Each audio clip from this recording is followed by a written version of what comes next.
What is going on with Chetney? I want to know. Who am I? I am the BookTube Goddess, the #1 drag queen booktuber on YouTube. Not much happened in episode 39 of the Bells Hells Critical Role campaign.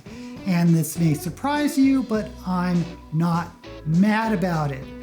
It still felt to me like after so much happened in previous episodes, we needed to rest. We open with a dead body.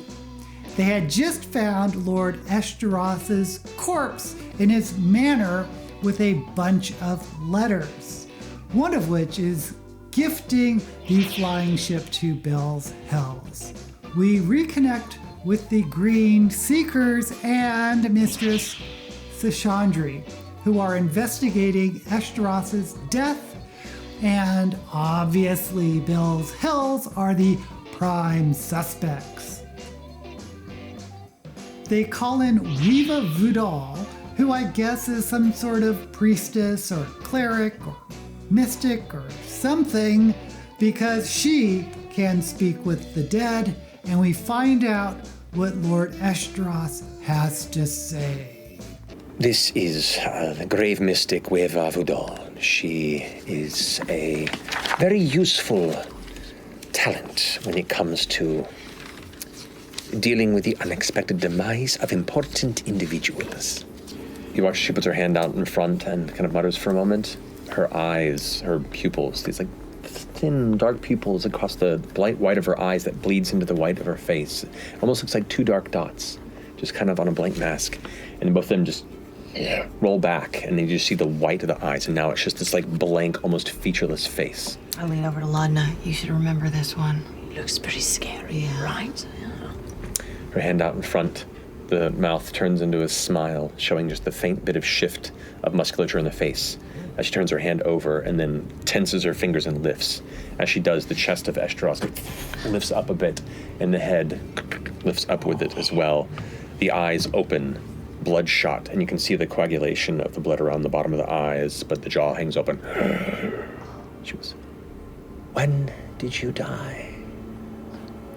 And you hear the crackling sound of air pushing against dried vocal cords. Not but a day before.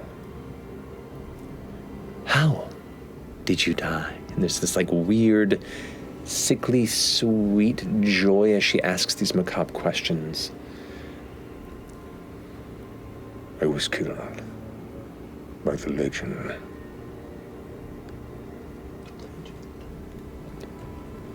And who was this legend who was responsible for your death? The legend of the peaks. Otoa.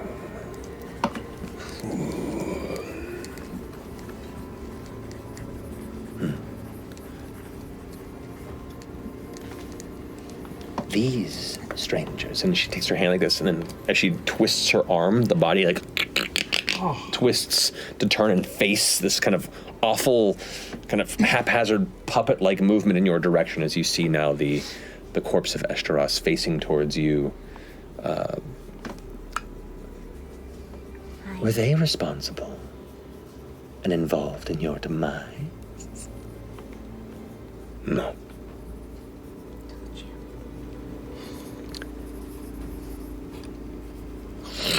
Twists him back. Do you have any final requests? The chest takes one big inhale of foreign air into its no longer warm cavity. To be interred next to Mistress Prudash in the Lucent Memorial Mausoleum. With the final gasp of air escaping, the body goes limp back to the ground.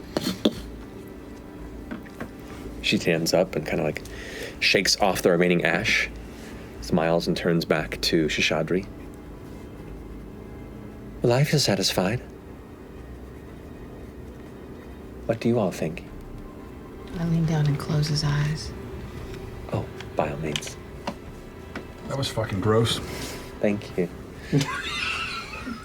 That's pretty Emotionally, neat. not physically.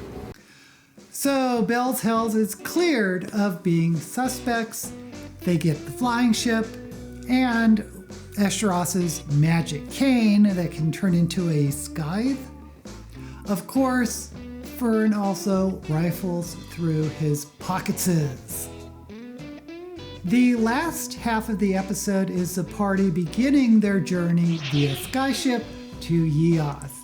We've been hearing a lot about Yios since the start of the campaign.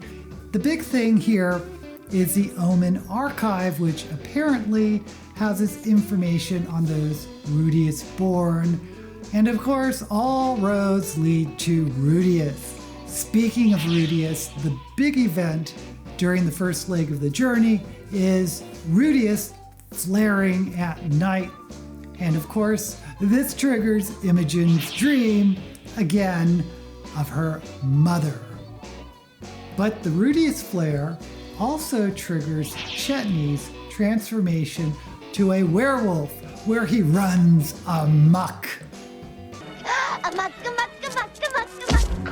He attacks Orym and Fern. While this wasn't a major fight, it was pretty interesting seeing the fight among player characters. Chetney, I need you to roll a wisdom saving throw for me. What? Oh, it's the moon. I'm your mom. Awoo. Oh. Do I get advantage because it's against magic? No. That's a werewolf. Wild mount. Oh my God, what if my mom is a werewolf? Oh no. 6. Oh no. 6. So- You've concentrated on this at moments in the past, and you've thought about it. You know, the curse that you hold, for those who call it a curse, it is tethered to the history of Katha, and the transformations have always been pulled by that massive white silver glow in the sky. Ruidus didn't seem to have much of an impact. But as you've been focusing and been present and more conscious of these flares, there's always just like a little itch in your belly. Like you ate something that's a little off, or there's a bubble that's trying to force itself up to a burp, but you can't quite force it through. It's simple. But this time the itch gets stronger and stronger until you can't help but try and scratch for it. And your fingers go for it, and you scratch for the itch, and you scratch, and you scratch, and you pull, and you tear, and you tear. And those of you who are on the surface, which right now is Fern and Orym, you especially with your perception, see Chetney begin to double over and kind of clutch his stomach. Chet, I'm gonna get about 25 feet away. Chet, you talk to me? Okay. You have to pull. You have to be free. You have to scratch this itch. You have to scratch. There's no way. It has to be set free. It has to be free. It has to be free. The two of you watch as, from behind, he just tears the flesh away from his torso. And as you watch the skin and hair of the gnomish form flop away like a discarded costume, the woven body of Chetney emerges in an angry, aggressive howl before he spins around, the eyes now emanating a dull red glow. Who do you go after first, Chetney? Oh, shit. Who's closer? I am. Right now it's Orym. I go after Orym. Eventually, Fern's sunlight spell calms the Ruidus portion of Chetney's berserk rage, though he still has to overcome being at low hit points. However, you do have the daylight still up, which means make another standard wisdom saving throw, just one roll. Couldn't get bigger. 15, 16. 16. With that, you manage to shake free this weird sensation. You were just overtaken with the need to scratch yourself, and the itch now fritters away. Oh. Wait, why? Why? Well, He pauses. there's one problem. What? I'm under a certain number of hit points. Oh no. So make another wisdom saving throw. Fade back to red. Maybe it's really high. No, it's really low. Wisdom saving throw 4. I'm pretty sure that doesn't beat the DC. It does not. Yeah. So who are you going after? Then we turn back to Imogen's dream, where she casts a lightning bolt.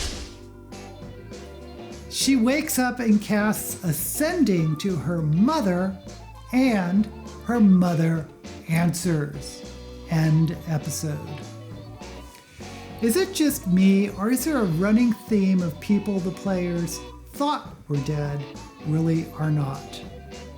Let me know in the comments, and while you're there, don't forget to like this video and subscribe to my channel. Like I said, not much happened in this episode, at least in terms of action or plot development, but we get another cliffhanger, this time finding out that Imogen's mother is alive. What does this mean? I can't help thinking about Dancer, who was the one that brought FCG back to life, who we thought was dead, but then she returned. Honestly, for me, the whole Dancer thing felt a little flat, but Imogen's mother is another story. She is one of the keys to the whole Ruidus mystery, so I am expecting some big revelations. Next episode will obviously open with Imogen dealing with her mother, but the ship is on its way to Yios. Will they take a detour to find Imogen's mother? Or is Imogen's mother in Yios? I'm assuming we'll either arrive at Yios next week, or we'll take some sort of detour to deal with Imogen's mother. I'm not expecting a great deal of action or combat, unless we get some random monster encounter, but I am looking forward to finding out more about Ruidus. But of course, we're going to have to wait until next week, and as usual, I'll be there. Until we meet again, may all the books you read and campaigns you play be blessed.